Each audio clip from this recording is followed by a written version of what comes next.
What's up, you guys? Thank you for clicking on this video. So as you can tell by the title, every commander class since Studio Series has brought in the size class, it has been 86 G1 oriented. We had Ultra Magnus in 2023.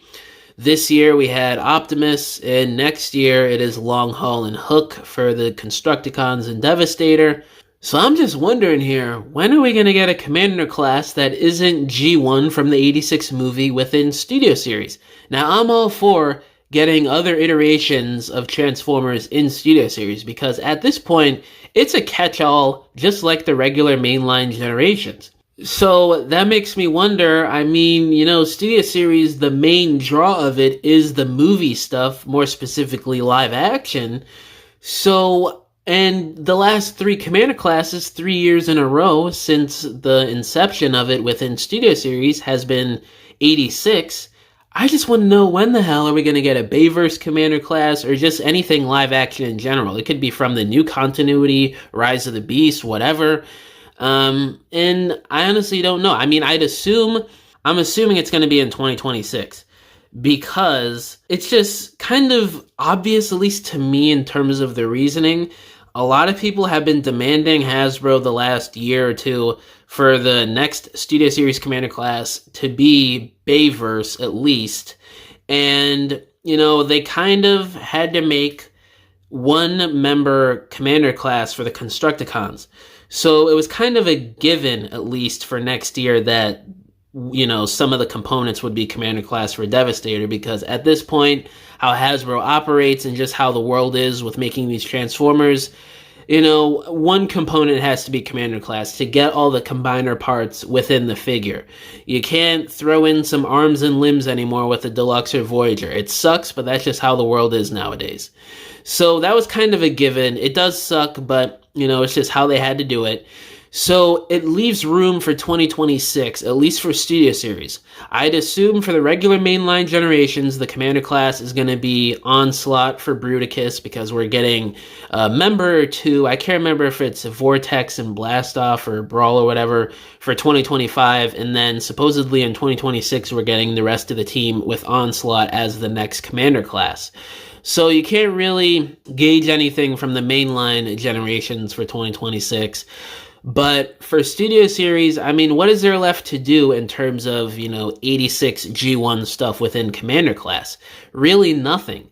You could pull from certain concept art or re-release certain things, or just draw from whatever you can to, warrant a Commander class size and budget. But at the end of the day, there's way more characters within the live action stuff that deserve the Commander class price point and sizing. They could do freaking DevCon from Dark of the Moon. They could redo some Constructicons at Commander class, because let's face it, those originals, as great as they were in terms of articulation, transformations, paint and sculpt, in terms of actual scaling, a lot of those were way off. I'm looking at you, Scavenger, Overload. So it'd be really nice to get those as commanders. They could redo Revenge of the Fallen Jetfire, which is a little underscale with the leader class at Commander class. If they made him around the height of Siege Jetfire, that would be fantastic. Just imagine getting a big ROTF Jetfire the size of the Siege one. That would be so amazing looking. And for somebody like me who grew up with Revenge of the Fallen, that would be like a full circle, getting a slightly inaccurate leader class based off of concept art back in 2009 that is small, and then you get another one 10 years later that's again small at leader class, but it's more accurate to the CG render. Then however many years later, whether it's 10 or whatever, however long it takes to potentially get a Commander class Revenge of the Fallen Jetfire, and it's the right size finally within the main line, and it looks even better. Just imagine that. That would be amazing. We could get a correctly scaled Age of Extinction Dinobots, because obviously that Grimlock is way too small. It works for the 86 Dinobots, but leader class for the Age of Extinction ones, hell no. It would be nice to get a correctly scaled Revenge of the Fallen Grindor finally, because if you guys don't know, the CG model for Grindor is about 20 feet taller than what they used for the 2007 Blackout render. They basically upscaled him. So the Grindor and Blackout figures are out of scale with Studio Series. So just imagine getting an upscaled blackout mold for Grinder at Commander class with some extra parts, extra accessories. Maybe they throw in his cannon and the chest cannon as well. That would be pretty dope. So if I were to assume that the 26th Commander would be live action and especially Bayverse, if I had to guess who that would be, either Dark of the Moon DevCon or Revenge of the Fallen Jetfire. And here's why. Let's start off with the Jetfire. So we just got him reissued earlier this year in the Amazon pack for the 15th anniversary of ROTF. By 2026, it would be a little over 2 years since we had the reissue, and he would probably be expensive on the aftermarket at this point. You know, that pack is probably going to sell out like what happened with the Decepticon pack and the Autobot pack a couple years ago, and it's going to go for crazy prices again, and it's like the figure never got reissued. That's just what happens every time a Studio Series figure gets reissued. After like a year or 6 months, it just shoots right back up to the regular aftermarket prices before the reissue happened. So they're going to take that opportunity. They're going to, bank off of the success of getting the reissue out there, so they made more money off of that mold this year. And then they're going to capitalize off of the hype of us wanting one that is more accurately scaled and just more accurate in general to the CG model. And they're going to come out with, they're going to market it as, this brand new version that's a lot bigger, more accurate, more in scale to what we see in the movie. And it's just going to fly right off the shelves because people are still going to be needing a Jetfire in their live action collection because probably most fans still missed out on the Leader class re-release. And this one would just be a better figure overall. And plus, the designers who work on Studio Series have been saying the last couple years how much they want to start redoing some of those early Studio Series figures from 2018 to 2020 that may not fit with the current design philosophy that they've adopted since around 2022, 2021 with Studio Series live action stuff.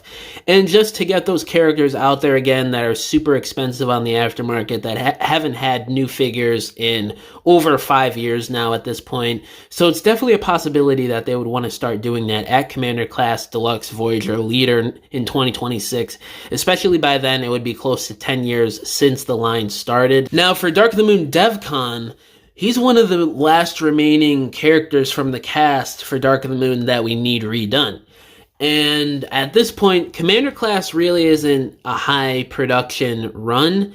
And you throw that in with them doing a D-list villain from Beast Wars earlier this year with Magmatron at Commander Class. They banked pretty hard on him to do well because it's a $90 Commander. It costs more money to make, and he sold pretty well from what we could tell. And that just opens the door for more C D-list characters getting done at Commander Class. So that just makes sense to me that they would want to try doing that at Studio Series as well. And, DEF CON has a little bit of a cult following online in terms of him wanting a new figure, fans liking the design. I mean, I know he was a bit of a background character at the end of Dark of the Moon in the final battle, but a lot of people like his design, they like the size of him, and they really want to see him get made in Studio Series. And it would just be a good opportunity to test the waters for D-list Commander Class characters in Studio Series while also, finishing through some of the core live-action Bayverse cast from the first 3 movies that still need to be done. Because there's still quite a few characters left, even though some people try to argue there really isn't. It's just people being ignorant and not really knowing anything about the Bayverse for them to say that, and just being sort of needy in terms of wanting characters from other iterations before getting done with Bayverse. But yeah, guys, those would be my 2 picks for the 2026 Commander if it is Bayverse, which I think they are going to go back to doing that. I don't think it's going to be another G1 Commander class.